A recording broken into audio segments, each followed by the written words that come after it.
श्री शिवाय नमस्तुभ्यम। हम सबको पता है कि पितृपक्ष का बहुत ही विशेष सा महीना चल रहा है, जो कि ये महीना हमारे पितरों को समर्पित होता है, हमारे पूर्वजों को समर्पित होता है। काफ़ी ज़्यादा लोग परेशान होते हैं, भैया हमारी फैमिली में कोई खुशियाँ नहीं है, हम लोग बहुत चिंतित में रहते हैं, बहुत परेशानियाँ रहती हैं, कोई भी काम हमारा बनता नहीं है, हम लोग बहुत उपाय बहुत उपवास करते हैं बट कोई फ़ायदा नहीं होता। तो अब आपको दूध और पानी को मिला करके और 11 चावल के दाने के साथ में एक छोटा सा उपाय करके देखिएगा। इस पितृपक्ष के दौरान यकीन मान लीजिए आपकी जो समस्या होगी वो तो खत्म होगी, साथ ही साथ आपको पितृदोष से भी मुक्ति हमेशा के लिए मिलेगी। ठीक है ना। देखो, वीडियो को शुरू करने से पहले एक छोटी सी बात आपको मैं समझा दूं ताकि आप वीडियो को अच्छे से समझ पाओगे ना।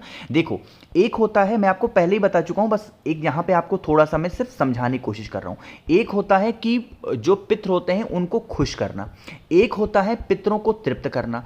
एक बात मैं और समझा दूं, जो खुश करना होता है, अगर आपने इस बार पितरों को खुश कर दिया तो इस साल आपको वो परेशान नहीं करेंगे। बट अगर एक बार अपने पितरों को आपने तृप्त कर दिया ना, तो जीवन भर कभी परेशान नहीं करेंगे। ठीक है ना। तो हमेशा पितरों को क्या करना चाहिए? तृप्त करना चाहिए, ना कि खुश करना चाहिए। समझ रहे हो? चलो अब बात करते हैं इस उपाय की।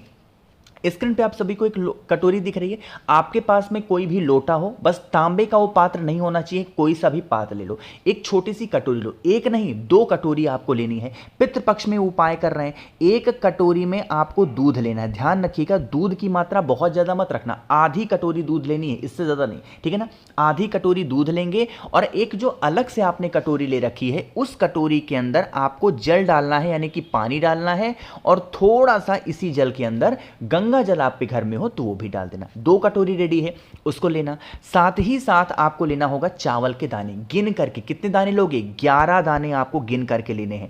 अब बात ये आती है, भैया जल के अंदर हम इन 11 चावल के दानों को डालेंगे या दूध के अंदर डालेंगे? तो आप लोगों को दूध के अंदर, जो दूध की कटोरी होगी उसके अंदर 11 चावल के दानों को डाल देना है ना। इन 2 की दोनों कटोरी को उठाना, और उठाने के बाद में आपके घर में जहां पे पितरों का स्थान है, मतलब मटका हो, परिंदा हो, आरो लगा हो, उस स्थान पर 5 से 10 मिनट तक रख के उन दोनों कटोरियों को उठाना। और मुझे पूरी उम्मीद है आप सभी के घरों में शमी का पत्ता जरूर होगा, यानी कि शमी का पेड़ जरूर होगा। शमी पेड़ के नीचे आकर के शाम के टाइम पे प्रदोष काल में सबसे पहला काम करना है कि आपको जो दूध की कटोरी होगी वो इस शमी पेड़ के अंदर डालेंगे। साथ ही साथ अपने पितरों का स्मरण करते हुए, ध्यान करते हुए, जो आपके पास में जल की कटोरी है वो जब डालोगे तो पितरों का तो ध्यान करोगे, साथ ही साथ अवधूतेश्वर महादेव का भी ध्यान करते हुए अगर आपने जल को समर्पित कर दिया, यकीन मान लीजिए कभी आपको पितृदोष नहीं लगेगा। आपकी फैमिली में, आपके परिवार में जिस भी वजह से संकट बहुत ज्यादा आते हैं, वो जो भी संकट होंगे धीरे धीरे करके दूर जरूर होंगे। ठीक है ना। देखो, वैसे इस उपाय का नियम यह था कि हमें इस कटोरी के अंदर आधा दूध भरना चाहिए और आधा जल भरना चाहिए। लेकिन पितृपक्ष चल रहा है और पितृपक्ष में नियम चेंज होता है। पितृपक्ष के दौरान पे हम कोई सा भी उपाय करते हैं तो दूध के अंदर कभी भी जल को मिला करके उपाय नहीं करना चाहिए।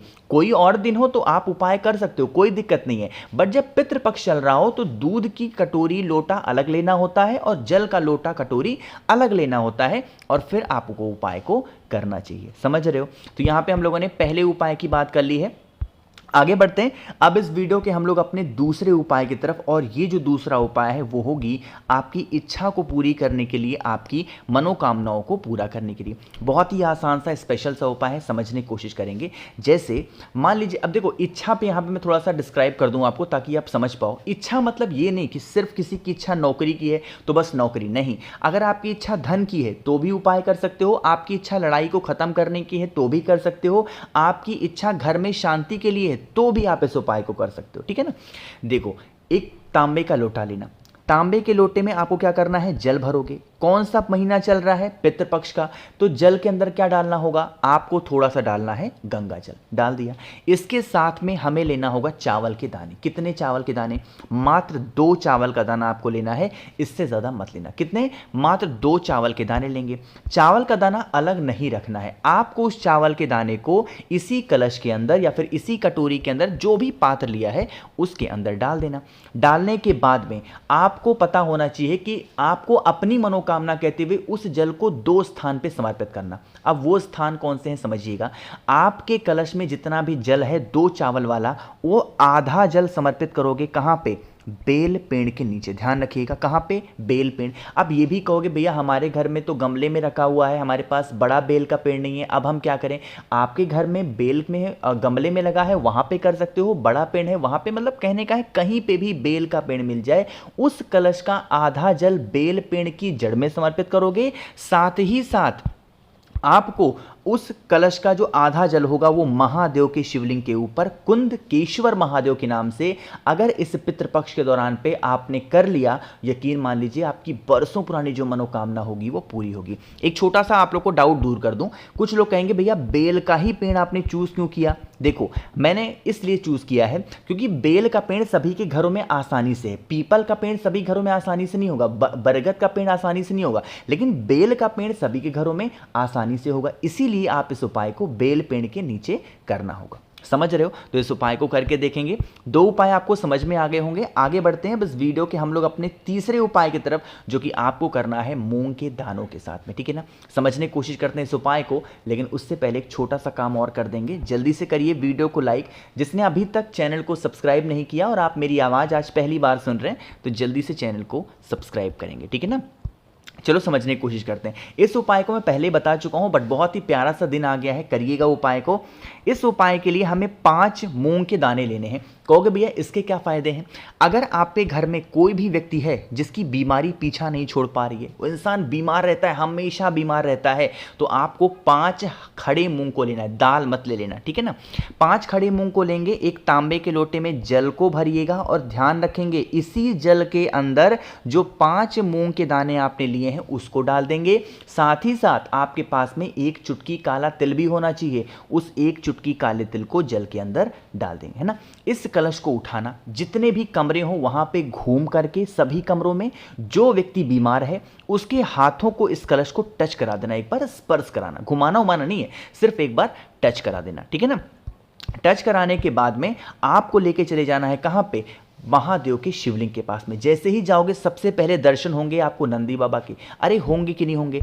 आपको क्या करना है, जो वो मूंग के दाने का जल है उसे आपको 6 बार में समर्पित करना है नंदी बाबा के उठे पैर पे। कुछ लोग कहेंगे भैया हमारे यहाँ जो नंदी बाबा हैं, घर पे हैं, मंदिर में हैं, कहीं पे भी हैं, उनका पैर उठा हुआ नहीं है। तो अगर उठा हुआ नहीं है तो उनके दाहिने पैर पे यानी कि राइट वाले पैर पे आपको उस जल को समर्पित करना। कितनी बार चढ़ाओगे?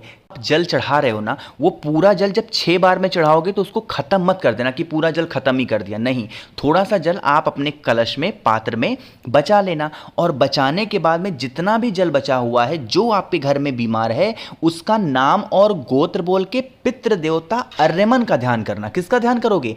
पितृ देवता अर्यमन का ध्यान करके आप उस जल को समर्पित कर देना। यकीन मान लीजिए उस इंसान की जो बीमारी होगी ना वो हमेशा के लिए खत्म हो जाएगी। ठीक है ना? करना जरूर है, किसी को भी भूलना नहीं है, हर व्यक्ति को, हर इंसान को जरूर करना चाहिए। ठीक, तो यहां पे हम लोगों ने बात कर ली है अपने 3 उपाय की। आगे बढ़ते हैं बस वीडियो के हम लोग सबसे आखिरी और बहुत ही छोटे से उपाय की, जो कि हमारा चौथा उपाय है। यहीं पे आपको बताना चाहता हूं, बहुत ही आराम से इस उपाय को करिएगा जिससे आप अपनी मनोकामनाओं को बहुत जल्दी पूरा कर सकते हो। ठीक है ना?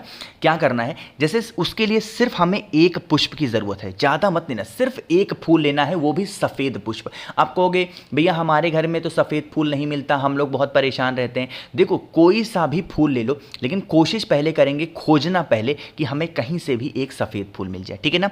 1 सफेद फूल लेंगे और चावल का 3 दाना लेना है, इससे ज्यादा मत लेना।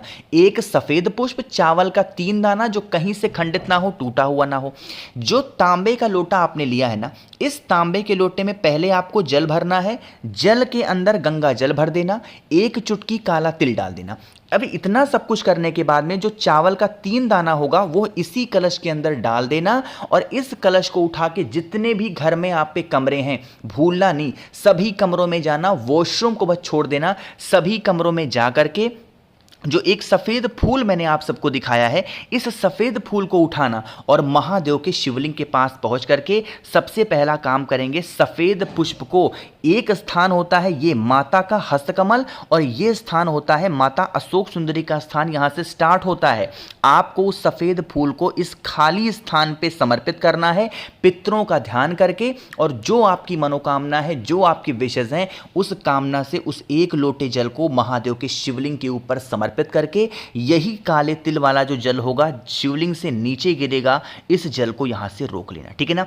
अब रोकने के बाद में उसी जल को लेके आप अपने घर पे जाएंगे, जितने भी रूम्स हों, कमरे हों, हर स्थान पे अगर उस जल का छिड़काव आप कर देते हैं, कभी भी आप पे घर में कोई भी ऐसी मतलब प्रॉब्लम आएगी नहीं और आपकी बरसों पुरानी सारी मनोकामना पूरी ज़रूर होगी, ठीक है ना। कोशिश की मैंने बहुत ही आसान शब्दों में आपको अच्छा समझाने की, कुछ समझ में नहीं आया बिल्कुल परेशान ना हो, नीचे कमेंट सेक्शन में पूछिएगा, मैं पूरी कोशिश करूंगा रिप्लाई करने की। मेरे जितने भी भाई बहन आवाज़ मेरी पहली बार सुन रहे हैं, चैनल को ज़रूर सब्सक्राइब करेंगे और वीडियो को तो सभी को लाइक करना है। श्री शिवाय नमस्तुभ्यम।